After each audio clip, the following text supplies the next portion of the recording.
듣는 말씀 베드로전서 3장 1절로 12절 말씀입니다. 아내들아 이와 같이 자기 남편에게 순종하라. 이는 혹 말씀을 순종하지 않는 자라도 말로 말미암지 않고 그 아내의 행실로 말미암아 구원을 받게 하려 함이니 너희의 두려워하며 정결한 행실을 봄이라. 너희의 단장은 머리를 꾸미고 금을 차고 아름다운 옷을 입는 외모로 하지 말고 오직 마음에 숨은 사람을 온유하고 안정한 심령에 썩지 아니할 것으로 하라. 이는 하나님 앞에 값진 것이니라. 전에 하나님께 소망을 두었던 거룩한 부녀들도 이와 같이 자기 남편에게 순종함으로 자기를 단장하였나니 사라가 아브라함을 주라 칭하여 순종한 것 같이 너희는 선을 행하고 아무 두려운 일에도 놀라지 아니하면 그의 딸이 된 것이니라. 남편들아 이와 같이 지식을 따라 너희 아내와 동거하고 그를 더 연약한 그릇이요 또 생명의 은혜를 함께 이어받을 자로 알아 귀히 여기라. 이는 너희 기도가 막히지 아니하게 하려 함이라. 마지막으로 말하노니 너희가 다 마음을 같이하여 동정하며 형제를 사랑하며 불쌍히 여기며 겸손하며 악을 악으로 욕을 욕으로 갚지 말고 도리어 복을 빌라. 이를 위하여 너희가 부르심을 받았으니 이는 복을 이어받게 하려 하심이라. 그러므로 생명을 사랑하고 좋은 날 보기를 원하는 자는 혀를 금하여 악한 말을 그치며 그 입술은 거짓을 말하지 말고 악에서 떠나 선을 행하고 화평을 구하며 그것을 따르라.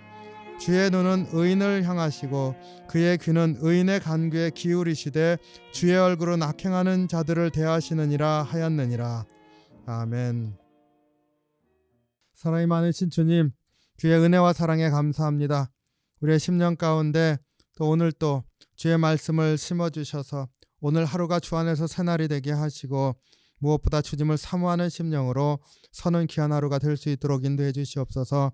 이 시간도 주의 말씀으로 역사하여 주시옵소서. 감사드리며 예수님 이름으로 기도하옵나이다. 아멘. 네, 오늘 말씀은 앞부분이 남편과 아내에 대한 권면의 말씀입니다. 그리고 이어지는 것은 또 박해에 관한 그러한 말씀, 고난 가운데서 어떻게 사는 것이 믿음의 삶인가 하는 것에 대해서 얘기를 하고 있습니다. 오늘은 그 남편과 아내에 대해서 권면하는 내용을 좀 묵상하기를 원합니다. 이 내용을 보면은 사도 바울이 가정에 관해서 얘기하고 있는 것과 거의 비슷한 내용인 것을 우리가 알 수가 있습니다. 지난번에 말씀드린 것처럼 사도 베드로는 그 예루살렘 전통 혹은 예루살렘 교회 전통 유대계 기독교인이라고 말씀을 드릴 수 있죠. 그쪽의 전통이라고 한다면 사도 바울은 그 이방인들을 위해서 부름받았다 이렇게 해서 오히려 그 메시지는 이방인들을 위한 이방인 헬라계 그리스도인들이라고 할까요? 유대인들이 아닌 그런 사람들에게 복음을 증거하는 그러한 말씀. 그래서 많은 부분에서 이제 오직 믿음으로라고 하는 것을 강조하고 있고 유대 그 예루살렘 전통은 거룩하게 변하는 삶에 강조하고 있다 말씀을 드렸습니다. 그런데 남편과 아내에게 권고하는 내용은 내용이 거의 같습니다. 그 얘기는 초대 기독교가 주님을 사랑하면서 가정을 이루어간다고 하는 의미가 거의 같았다는 거죠. 강조점도 같고 거의 그 권면의 내용도 같다는 것을 우리가 알 수가 있습니다. 그만큼 오늘날에도 우리가 이 말씀 묵상하면서 좀 시대가 변했지만 그러나 정말로 전하고자 하는 그 말씀을 묵상하면서 우리의 것으로 소화하는 것이 중요하다는 것을 다시 한번 깨닫게 됩니다. 먼저 아내에 대해서 말씀하고 있는데 1절로 4절 말씀을 보겠습니다. 아내들아 이와 같이 자기 남편에게 순종하라. 이는 혹 말씀을 순종하지 아니하는 자라도 말로 말미암지 않고 그 아내의 행실로 말미암아 구원을 받게 하려 함이니 너희의 두려워하며 정결한 행실을 봄이라. 너희의 단장은 머리를 꾸미고 금을 차고 아름다운 옷을 입는 외모로 하지 않고 오직 마음에 숨은 사람을 온유하고 안정한 심령에 썩지 아니할 것으로 하라. 이는 하나님 앞에 값진 것이니라. 그래서 아내들아 남편에게 순종하라 이렇게 말을 하고 있습니다. 오늘날의 생각으로 하면은 남편에게 순종하라 이러한 권면이 그렇게 기쁘게 들리지 않을 수도 있겠습니다. 그러나 그 의미를 좀 깊이 새기기를 원합니다. 사도 바울도 이 면에 있어서 같이 얘기를 하는데 우리가 시대를 이렇게 고려해서 생각한다 하더라도 오늘 이 사도 베드로가 아내들아 남편에게 순종하라 이렇게 말하고 있는 그 목적을 이렇게 살펴보면은 우리가 묵상할 바가 있습니다. 우선 순종하라 그랬을 때 그 남편이 뭐 고귀하기 때문이다 이렇게 말하지 않고 있죠. 물론 그 고귀한 것을 우리가 인정해주고 세워주는 것 중요합니다. 그러나 더 본질적인 내용을 얘기를 하고 있습니다. 아내의 행실, 순종함으로 그 순종함에 배어 있는 어떤 행실, 그것이 주님을 알지 못하는 사람들이 봐도 그 안에 참 그 구원의 삶이란 이런 것이구나 이렇게 느낄 수 있도록 하는 것이 나타나야 된다는 겁니다. 보면은요 3절에서도 행위에 관해서 얘기를 하고 있습니다. 너희 단장은 머리를 꾸미고 금을 차고 아름다운 옷을 입는 외모로 하지 말고, 행실이죠. 오직 마음에 숨은 사람을 온유하고 안정한 심령에 썩지 아니할 것으로 하라. 우리의 외형적인 것으로 단장하지 말고 우리 마음속에 숨은 사람, 영어로 하면은 inner self라고 이렇게 번역이 되어 있어요. 그러니까 내 속사람 이렇게 얘기를 할 수가 있겠죠.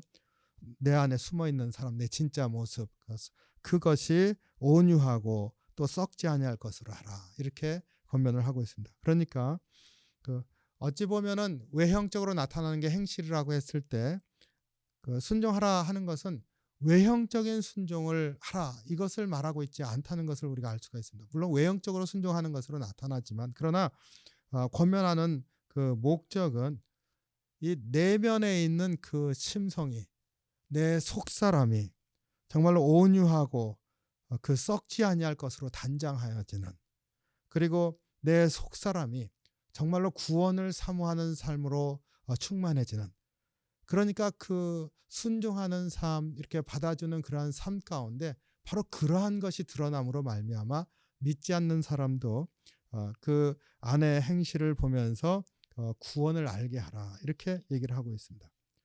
어찌 보면은 행실을 얘기를 하고 있는데 행실을 또 부정하고 있습니다. 외면상으로 나타나는 행실을 부정하고 있습니다.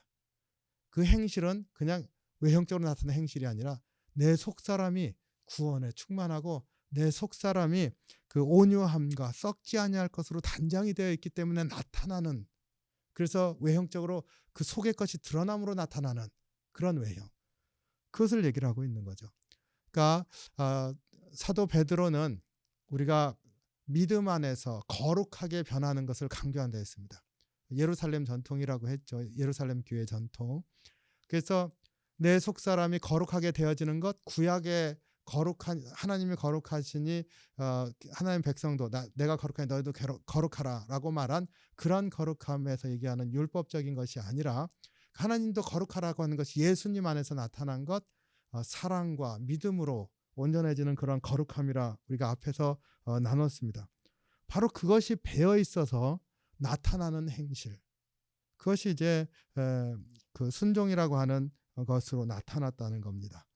그래서 마음에 숨은 사람, 내 속에 있는 내 자신의 모습, inner self라고 그랬죠. 속사람, 그것이 썩지 아니할 것으로 단장하는 것으로 말미암아서 외형으로 그것이 배어나오는 것, 이러한 삶을 살아라. 그리고 그 마음으로 그러한 속사람의 거룩함을 나타내는 그러한 것으로 남편을 존중해줘라. 그게 이제 순종하라라고 하는 것으로 나타났던 겁니다. 그러니까 얼마나 귀한 순종입니까? 그냥 외형적으로 남편이니까 거기에 순종하라 이런 말이 아닙니다. 주님 안에서 내가 주님을 믿으니까 그 남편도 그 주님의 그러한 사람이니까 받아주는 그러한 마음, 이런 것들이 배어 있는 그러한 속사람의 거룩함이 배어서 드러나는 그러한 마음, 그것이 순종의 형태로 나타나도록 하라 이렇게 말하고 있습니다. 남편에 대한 권면도 보면은요 7절에 남편들아 이와 같이 지식을 따라 너희 아내와 동거하고 또 그를 더 연약한 그릇이요 생명의 은혜를 함께 이어받을 자로 알아 귀히 여기라. 이는 너희 기도가 막히지 아니하게 하려 함이라. 남편들이 아내를 대하는 것도 그 외형적으로 말하고 있지를 않습니다. 사도 베드로는 우리의 속 사람이 거룩해지는 것을 강조한다 말씀을 드렸습니다. 마찬가지입니다. 남편이 아내를 대하는데 그 지식을 따라, 이 지식이 뭡니까? 세상 지식이 아니죠. 하나님을 아는 것을 지식이라고 말합니다. 성경에서는요. 그러니까 내가 하나님을 아는 지식, 하나님을 아는 것을 따라서 아내와 동거하고 아내와 같이 집에서 살아가는 그런 삶의 모습 안에 내가 하나님을 아니까 하는 것이 드러나는 그러한 삶을 살고 또 생명의 은혜를 함께 이어받을 자로 알아서 그 아내가 귀하고 그를 존중하는 이유가 뭡니까? 그 속사람, 그 내면의 관계, 그것이 하나님 안에서 내가 받을 유업을 같이 이어받을 사람이니까 이렇게 그런 심령으로 아내를 귀히 여기라는 겁니다. 그리고 기도가 막히지 않게 하기 위해서 아내를 이렇게 존중하지 아니하면 기도가 막히는 상태, 이러한 심령이 되어져야 되지 않겠어요?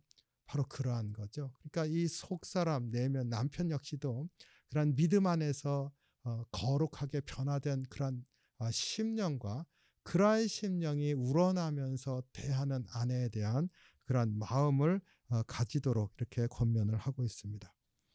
그리고 남편의 역할을 또 보호자로서 이렇게 얘기를 하고 있습니다. 가장이 말씀을 가르치고 보호하고 또 아내 혹은 어머니의 역할, 가정에서 말씀을 따라 양육하고 그것이 그 삶 가운데 깊이 스며들도록 하는 그런 역할을 하도록 강조하지 않습니까?